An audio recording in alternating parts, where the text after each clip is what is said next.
del boom son publicadas por editoriales de la propia América Latina.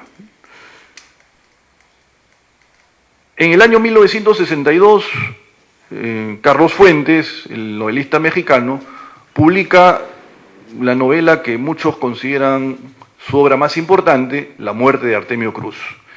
Y esta novela es publicada por una editorial mexicana, por el Fondo de Cultura Económica. Al año siguiente, en 1963, otro de los grandes nombres del boom, el argentino Julio Cortázar, publica su tan conocida novela Rayuela. A pesar de que Julio Cortázar residía desde muchos años antes en Europa, en París fundamentalmente, él publica Rayuela con una casa editorial argentina, sudamericana, y será sudamericana la que impulsará el éxito inicial de esta tan importante novela. El caso más ilustre, el que hemos comentado, es el de 100 años de soledad de García Márquez. Como saben ustedes, y probablemente les venga inmediatamente a la mente la famosa carátula de 100 años de soledad, las primeras ediciones, no la primera edición, sino las siguientes, porque la primera tuvo una carátula distinta, pero las ediciones más conocidas de 100 años de soledad, con esa famosa portada de editorial sudamericana. García Márquez ha contado muchas veces la anécdota de cómo logró finalmente, después de muchos intentos, que una editorial prestigiosa como Sudamericana aceptara por fin publicar esa obra en la que depositaba sus grandes esperanzas. Hasta ese momento García Márquez era un escritor que contaba con cierto reconocimiento en el mundillo literario colombiano, pero no había tenido un éxito editorial importante. En ese momento también es importante recalcar que Colombia no tenía todavía una industria editorial significativa. Entonces ven ustedes, Carlos Fuentes, escritor mexicano, publica con una editorial mexicana, el argentino Julio Cortázar con una editorial argentina, el colombiano García Márquez con una editorial argentina. El caso que marca una diferencia es el de Mario Vargas Llosa, que de estos 4 grandes representantes del boom es el que inicia su exitosa carrera con editoriales españolas. Su primera novela es publicada por la editorial Seis Barral, como todos seguramente conocen. Lo mismo su siguiente novela, La Casa Verde. Evidentemente no había la posibilidad para Vargas Llosa de acudir a una editorial peruana, una industria editorial muy débil, como lo señalé, pero marca entonces, a partir de ese momento, de ese hito tan importante de las primeras novelas de Vargas Llosa, la entrada con fuerza de la industria editorial española, ¿no? Y podríamos hablar entonces ahí de una segunda etapa del boom, ¿no? Después de esta primera etapa, sobre todo impulsada por las propias editoriales latinoamericanas. Hay una segunda etapa donde el liderazgo editorial la toman las casas editoras españolas y principalmente barcelonesas, ¿no? Como Seis Barral. Es la etapa de mayor visibilidad del boom, tanto a nivel editorial como del grupo del boom. Por esos años, sobre todo a fines de los años 60, varios de los más notables representantes de esta nueva narrativa residen en la ciudad de Barcelona, sobre todo, primero Gabriel García Márquez y luego Mario Vargas Llosa, mientras que Carlos Fuentes y Julio Cortázar hacían eventuales visitas a esta ciudad, ¿no? Que se convierte entonces un poco en el centro de actividad del boom, si es que podemos hablar del boom como un grupo, que en verdad el funcionamiento grupal del boom fue bastante limitado. Tan es así que creo que no existe ninguna fotografía, no la he encontrado hasta ahora, una fotografía que esté en los cuatro más representativos del boom, es decir, el argentino Julio Cortázar, el mexicano Carlos Fuentes, el colombiano Gabriel García Márquez y el peruano Mario Vargas Llosa, que son generalmente considerados los representantes por excelencia del boom. A veces se suma José Donoso, por ejemplo, de Chile, pero los cuatro indiscutibles son los mencionados. Esa etapa barcelonesa, finales de los años 60, comienzo de los años 70, la industria editorial española juega pues ahí un papel muy importante. Es curiosa la retroalimentación que se da, ¿no? Por un lado, el fortalecimiento de la industria editorial española impulsa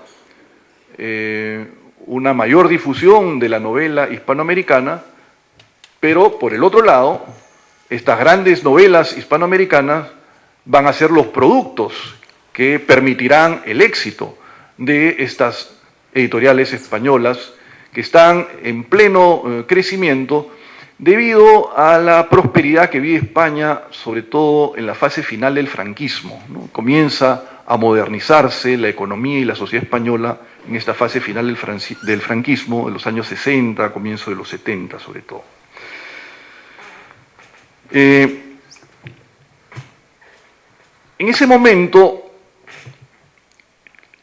el cogollo, lo que se llama a veces el cogollo del boom, y algunos hablaban un poco despectivamente de que era más que un cogollo, una argolla, ¿no?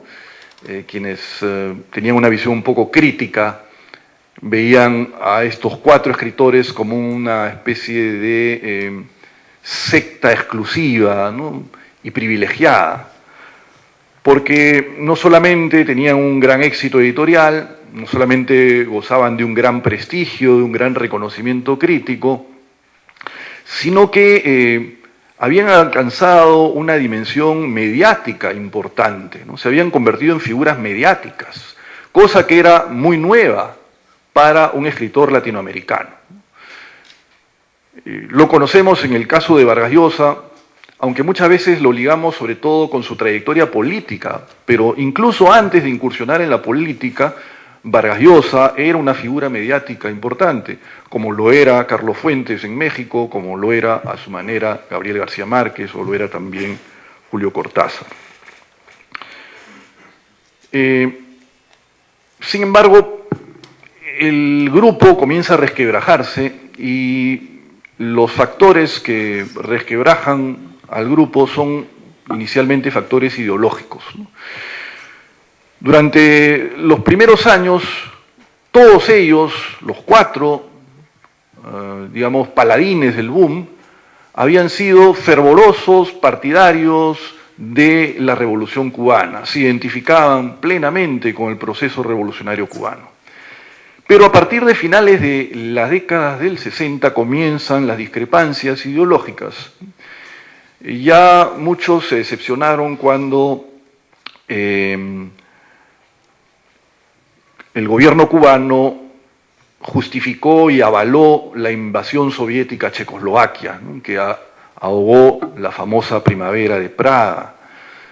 Y luego conflictos ya más vinculados con el ámbito intelectual y literario, censura a algunos escritores, rivalidades y pugnas entre disidentes literarios cubanos y el establishment literario oficial de Cuba, van a motivar el alejamiento paulatino de algunos, y en el caso de Mario Vargas Llosa, abiertamente una confrontación y una distancia ideológica ya insalvable con Cuba. Mientras que algunos mantuvieron una simpatía permanente hacia la Revolución cubana, el caso de Julio Cortázar, y hasta la actualidad el caso de Gabriel García Márquez, que es además sabido amigo personal de Fidel Castro, ¿no? Carlos Fuentes tuvo una posición crítica, pero no quizá tan confrontacional como en el caso de Vargas Llosa, ¿no? Eso de algún modo conllevó a la dispersión del núcleo central del boom. Decía entonces que era una segunda fase del boom, esta fase impulsada por la industria editorial española, esta fase barcelonesa sobre todo del boom. Pero podríamos hablar incluso de un tercer momento, que es el momento ya más internacional. Y esto, por supuesto, tiene que ver con la traducción de las obras de estos escritores a las principales lenguas del mundo y los numerosos reconocimientos que estos escritores, sobre todo los cuatro mencionados, Fuentes, Cortázar, Vargas Llosa, García Márquez, logran en las más diversas latitudes, traducidos a todos los idiomas importantes del mundo, grandes éxitos de estas traducciones y reconocimientos cada vez más sistemáticos a la calidad de su producción.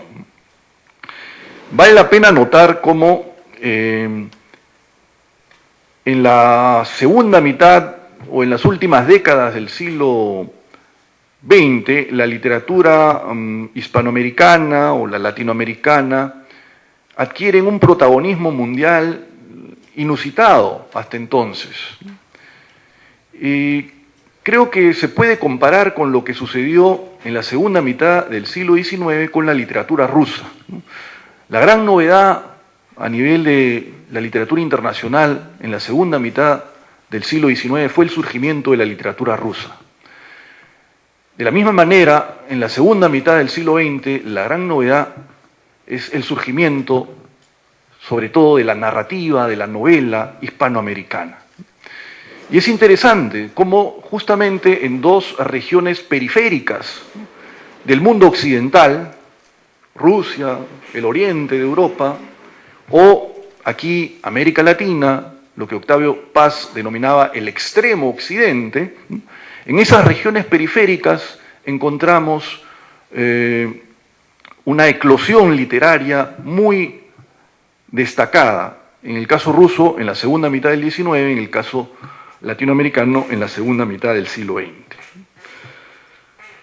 Bien, y quizá uno de los aspectos que más controversia generó hacia los escritores del boom fue su condición entonces muy novedosa en América Latina de escritores profesionales. Por primera vez en América Latina, o casi por primera vez en América Latina, algunos escritores podían vivir de la venta de sus libros. Era algo que no había sucedido en otras etapas. Escritores que vendían sus novelas con tirajes muy elevados, con traducciones también con grandes tirajes, y obtenían importantes ingresos económicos de eso, convirtiéndose en verdaderos escritores profesionales en todo el sentido del término, cosa que no había ocurrido, que ocurría por supuesto en Estados Unidos, en Inglaterra, en Francia, en Alemania, pero no había ocurrido previamente en América Latina. Entonces, quería destacar en primer lugar toda esta dimensión, si se quiere, del éxito editorial y del reconocimiento. Y quizá lo más concreto en cuanto al reconocimiento internacional lo podemos ver en el otorgamiento de los premios Nobel. Antes de los años 60, solamente una autora latinoamericana había sido distinguida con el premio Nobel, fue Gabriela Mistral en 1945.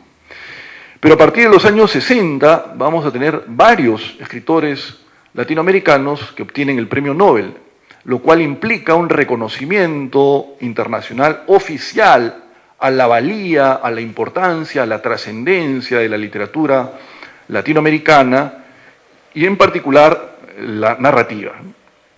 Después del premio Nobel del 67, otorgado a Miguel Ángel Asturias, tenemos en el 71 el premio Nobel al gran poeta chileno Pablo Neruda,